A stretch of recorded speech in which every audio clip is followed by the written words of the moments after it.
Bienvenue sur Africa 24 dans cette nouvelle édition du Morning News. Voici les titres de l'actualité. Tension à l'est de la République démocratique du Congo. La récente offensive des rebelles du M23 près de Goma a engendré une nouvelle vague de déplacés. Des centaines de personnes déjà vulnérables fuient pour tenter d'échapper aux violences. Les autorités somaliennes alertent sur le risque élevé d'attaques terroristes perpétrées par le groupe Al-Shabaab, notamment dans la capitale Mogadiscio. La population est invitée à la plus grande vigilance alors que l'ONU déplore dans son dernier rapport un nombre de victimes civiles en hausse dans le pays. Et le dérèglement climatique met le Soudan du Sud sous l'eau. Le pays subit sa 4e année consécutive d'inondations. Une situation qui frappe de plein fouet les communautés vulnérables et qui les prive de leurs moyens de subsistance. Mais tout d'abord, la Côte d'Ivoire annonce le retrait progressif de ses troupes déployées au Mali au sein de la mission de la paix de l'ONU MINUSMA d'ici août 2023.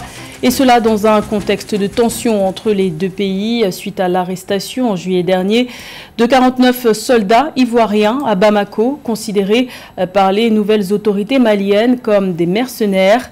3 d'entre eux ont été libérés en septembre dernier, mais les 46 autres sont toujours en détention, malgré de nombreuses négociations.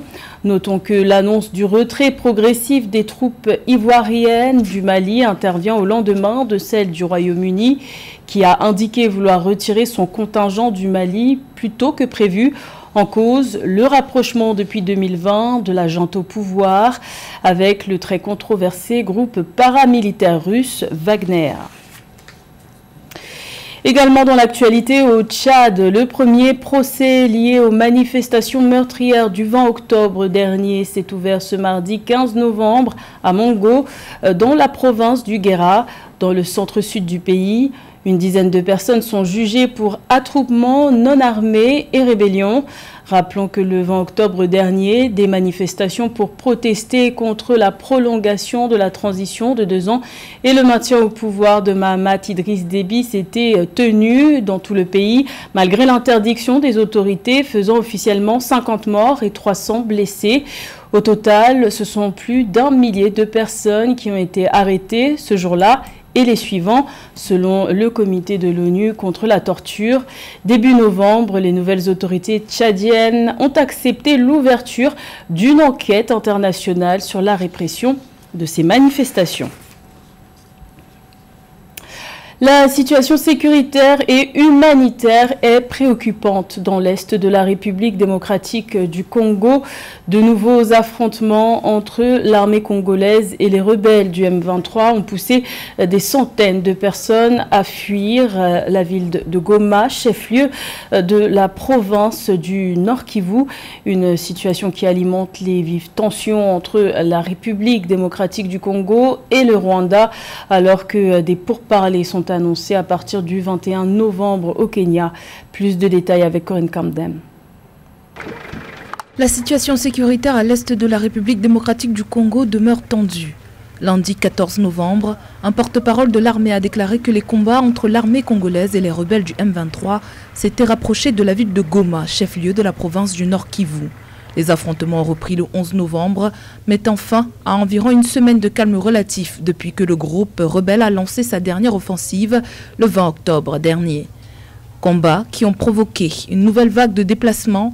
Ces derniers jours, des centaines de personnes ont fui vers le village de Kibati, situé à environ 15 km de Goma. Le M23 nous a attaqués avant-hier et c'est ainsi que nous avons immédiatement pris la décision de fuir. J'ai même laissé ma femme et mes enfants. Je n'ai même pas pris de vêtements. Je n'ai pas de nourriture ici. La faim va nous tuer. Nous étions à Kimbumba avec les forces armées congolaises. Mais à un moment, on nous a demandé de quitter notre village car nous étions attaqués par les ennemis. Nous n'avons pas vu le M23, mais le message qui est arrivé était que le M23 nous a attaqués. Nous avons donc fui. Kibati a mis en place 3 camps pour personnes déplacées au cours du mois dernier. Certains se sont réfugiés dans des maisons déjà abandonnées par des habitants se déplaçant plus au sud. Au moins 188 000 personnes ont été déplacées dans le Nord Kivu depuis le 20 octobre, selon les Nations Unies. Les ONG locales souhaitent aider davantage, mais l'insécurité qui règne dans la région entrave l'aide humanitaire. J'espère que Dieu la rendra très puissante. Notre armée congolaise doit neutraliser les rebelles afin que nous puissions retourner dans nos villages. Parce qu'ici, dans ces camps, nous souffrons du manque de nourriture. Tout le monde doit prier pour que notre armée batte les ennemis, pour que nous puissions rentrer à la maison.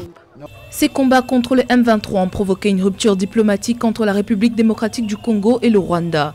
Kinshasa accuse son voisin de soutenir le groupe rebelle. Kigali nie toute implication. Des efforts régionaux sont en cours pour calmer les tensions entre les deux pays et mettre fin au conflit qui se déroule le long de leurs frontières communes. Désigné facilitateur pour la paix dans l'est de la République démocratique du Congo par la communauté des États d'Afrique de l'Est, l'ancien président kényan Uhuru Kenyatta a achevé ce lundi 14 novembre une mission de 2 jours à Kinshasa. Il doit à présent finaliser l'agenda de prochains pourparlers de paix, mais il a assuré que des négociations auraient lieu à Nairobi avant la fin de ce mois. En Somalie, les autorités appellent à la plus grande vigilance les populations. Le pays est confronté à une situation sécuritaire extrêmement instable, avec un risque élevé d'attaques terroristes. Dans son dernier rapport, l'ONU déplore un nombre de victimes civiles en hausse dans le pays, notamment à cause des attaques du groupe Al-Shabaab. Les explications de Marie-Raphaël Antolo.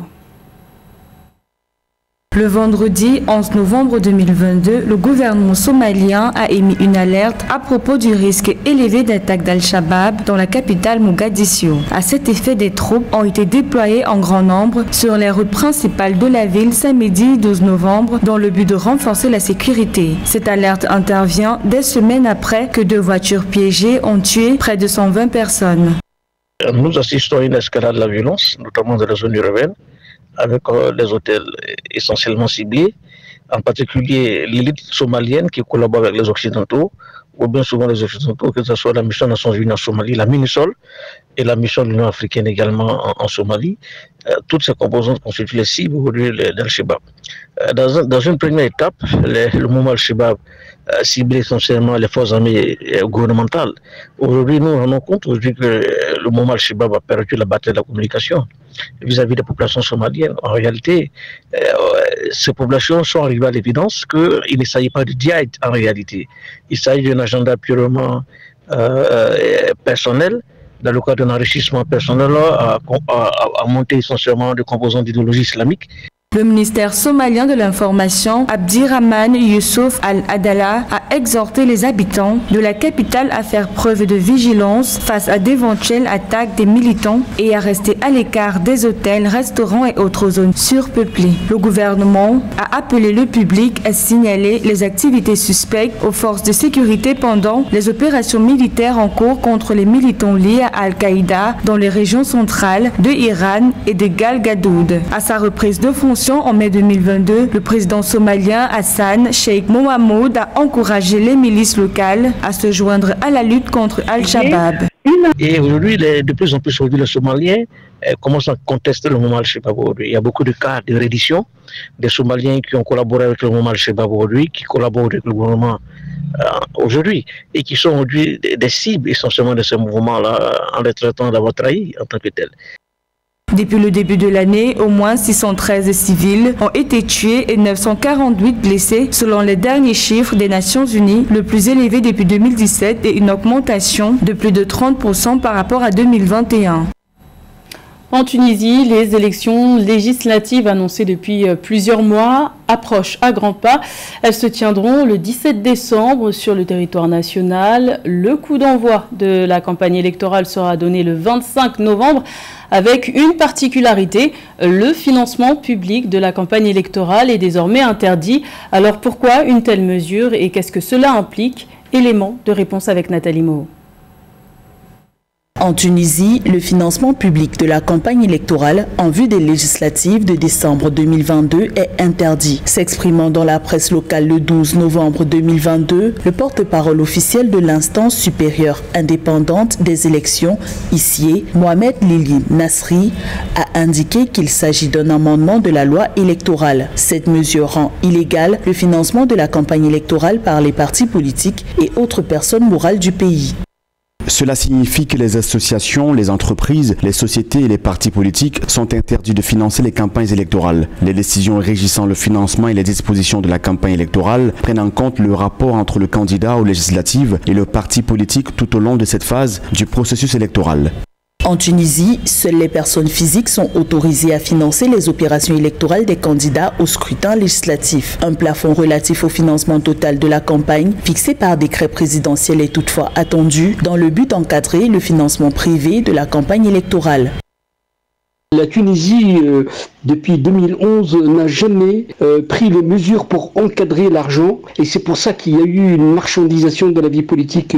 Mais je pense que la brutalité des mesures, elle est peut-être nécessaire, cette façon de protéger la politique de l'argent pendant les élections. Mais je pense que tout est fait dans une forme de précipitation. Et je pense que là où il y a un vrai problème avec Kais Saïed, c'est que tout a été fait dans des délais très très courts. Le code électoral modifié de la Tunisie prévoit des sanctions allant à des peines d'emprisonnement de 5 ans pour les contrevenants aux règles portant sur le financement des élections. Dans le pays, le début de la campagne électorale est prévu le 25 novembre 2022. L'ICIE désignera 2 observateurs pour contrôler le financement et le déroulement des meetings organisés par les candidats. Les élections législatives tunisiennes auront lieu le 17 décembre 2022 sur le sol national et du 13 au 15 décembre à l'étranger. Alors que les discussions sur le climat se poursuivent en Égypte dans le cadre de la COP27, le dérèglement climatique touche particulièrement l'Est de l'Afrique. Le Soudan du Sud subit sa 4e année consécutive d'inondations, ce qui affecte particulièrement les communautés vulnérables, et les fortes pluies devraient se poursuivre jusqu'à la fin de l'année, ce qui devrait entraîner une augmentation du nombre de personnes ayant besoin d'une aide humanitaire. Les précisions dans ce sujet de la rédaction. Champs dévastés, récoltes détruites. En plus de la sécheresse, le Soudan du Sud subit sa 4e année consécutive d'inondations. Des millions de personnes à travers le pays sont désormais menacées de pénurie alimentaire. Toute notre nourriture est ruinée. Vous pouvez voir mes récoltes de sorgho. Les inondations apportent la faim parce qu'elles prennent toute notre nourriture. Si nous n'avons pas de nourriture, comment pouvons-nous survivre? Ce cas est loin d'être isolé. Le Soudan du Sud est l'un des pays du monde qui se réchauffe le plus rapidement. Ces zones humides ont triplé depuis 2019 pour couvrir jusqu'à 15% du pays, selon le Programme alimentaire mondial. Plus d'1 million de personnes au Soudan du Sud ont été touchées par des inondations extrêmes. La superficie des terres submergées en permanence a triplé et une situation de sécurité alimentaire déjà désastreuse est aggravée, laissant 2,9 millions de personnes menacées de famine. Les communautés vulnérables ici ont très peu fait pour contribuer au changement climatique, vivant en grande partie de la terre et sans technologie polluante. Maintenant, il est vital que la communauté internationale se réunisse pour aider les Sud-Soudanais à renforcer leur résilience contre les chocs climatiques de plus en plus graves et un avenir à l'abri de la menace de la famine. Des projets pour former les agriculteurs à cultiver des cultures résistantes à la sécheresse ont été lancés par le PAM. Selon un rapport de l'ONU publié au cours de ce mois de novembre, jusqu'à 2/3 de la population sud-soudanaise pourrait faire face à de graves pénuries alimentaires en 2023. Le 18e sommet de la francophonie se tiendra à Djerba en Tunisie les 19 et 20 novembre prochains. Mais avant cela, ce sont les exposants qui ont investi les lieux. Les spécialités locales des pays participants sont exposées dans le village de la francophonie. Parmi les pavillons les plus visités, on peut citer la Côte d'Ivoire qui parvient à séduire les papilles des visiteurs, notamment grâce à son chocolat. Reportage de notre envoyé spécial à Djerba, Fraternda Kaisenga.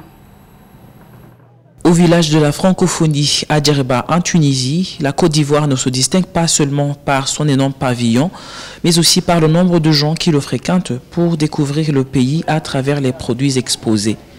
Moustapha Kambou est le président des artisans de Côte d'Ivoire qu'il représente ici à Djerba. Il est très satisfait de l'appréciation que portent les visiteurs aux produits Made in Côte d'Ivoire. Notre stand est toujours, comme vous le voyez, pris d'assaut. On aime beaucoup le Made in Côte d'Ivoire, on le constate. Et c'est vraiment avec joie que nous partageons ces moments-là avec nos frères de Djerba, qui apprécient beaucoup ce qu'on fait. Et c'est pour nous une bonne expérience, quoi. De l'autre côté, la chocolatière Viviane Kouame est très sollicitée. Entre les gens qui découvrent les saveurs du chocolat ivoirien pour la première fois et ceux qui sont intrigués par les innovations de la première femme maître chocolatière de la Côte d'Ivoire, l'enjeu est de taille. Ce qu'on veut faire, c'est de mettre en avant notre pays. Donc on a Tour d'Ivoire qui est notre nouvelle collection qui met en avant les sites touristiques de Côte d'Ivoire. Donc vous avez un chocolat, un site et une saveur différente. C'est magnifique, l'ambiance, la chaleur, c'est sûrement ce dont je m'attendais. Depuis de ce que Madina m'avait dit, mais c'est vraiment magnifique et surtout le chocolat ivoirien, c'est quelque chose d'incroyable. Je devrais pas être étonné, mais voilà, je le suis par le chocolat ivoirien et surtout par le chocolat à la tchéké, dont j'avais jamais entendu parler. Exactement, ça a été une grosse découverte pour moi qui suis ivoirienne, aussi pour Federico, parce que la tchéké c'est le plat national, c'est le plat de tous les bons ivoiriens. Donc à tchéké plus chocolat, je pense que c'est une très belle découverte et j'invite tout le monde évidemment à le consommer. C'est fait par une ivoirienne, par une femme et je pense que ça doit s'encourager. Porter une partie de la Côte d'Ivoire avec soi pour leurs clients, c'est le pari réussi à Djerba par ses représentants du pays du cacao, une belle expérience de partage du Made in Africa dans l'espace francophone. C'était le journal de la rédaction, merci de l'avoir suivi. L'information continue sur Africa 24.